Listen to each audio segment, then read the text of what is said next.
you want to know the truth about what happened with Sushant.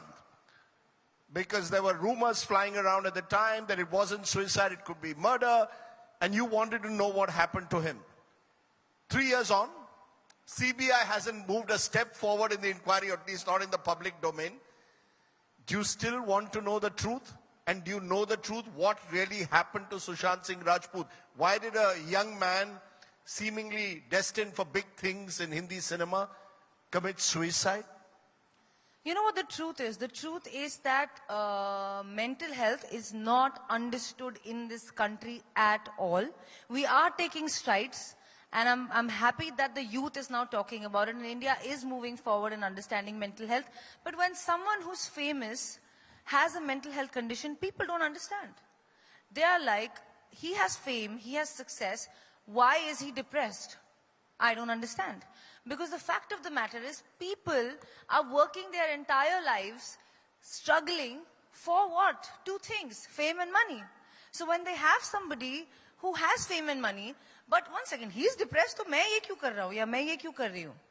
That's what doesn't sit well with people. So mental health is completely misunderstood, or is slowly getting understood, I would like to say. And because of which, it's very difficult for people to consume or digest the fact that someone who's rich and successful and famous could be mentally affected, could be depressed. Did you know that? Do you still know the truth about Sushant? Did you know that he was mentally depressed at the time? And do you still know the truth of what took him to take his life, as many believe he did? See, I could never know the truth of what took him to do what he did, because I don't live in his mind, contrary to popular belief. But I do know the truth about him being mentally ill. I do know the truth about what he was going through. And I'm hoping to hear the truth, and I think the agencies are doing their job, and in the right time, in the right place, they will give their verdict. Because the fact is, you were accused of procuring and supplying drugs to him. That was the charge under which you went to jail. You spent 6 weeks in jail for that charge. Would you accept that you were, according to those who see you as a villain, exploiting his vulnerabilities in some way? Do you believe that you made certain mistakes at the time? Do you concede that you did supply drugs to him? No. And secondly, I'm done with this topic. I don't want to talk about drugs. I don't want to talk about NCP. The matter is sub judice. I don't want to talk about CBI.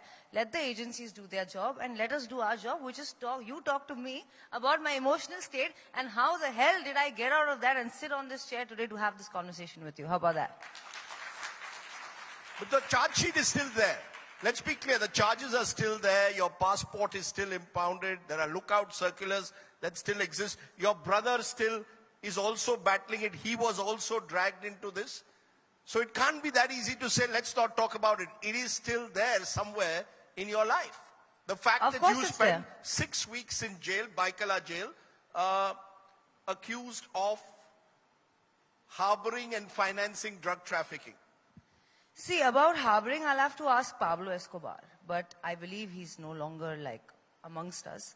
But the other stuff, I don't think that it affects anyone else's life but mine.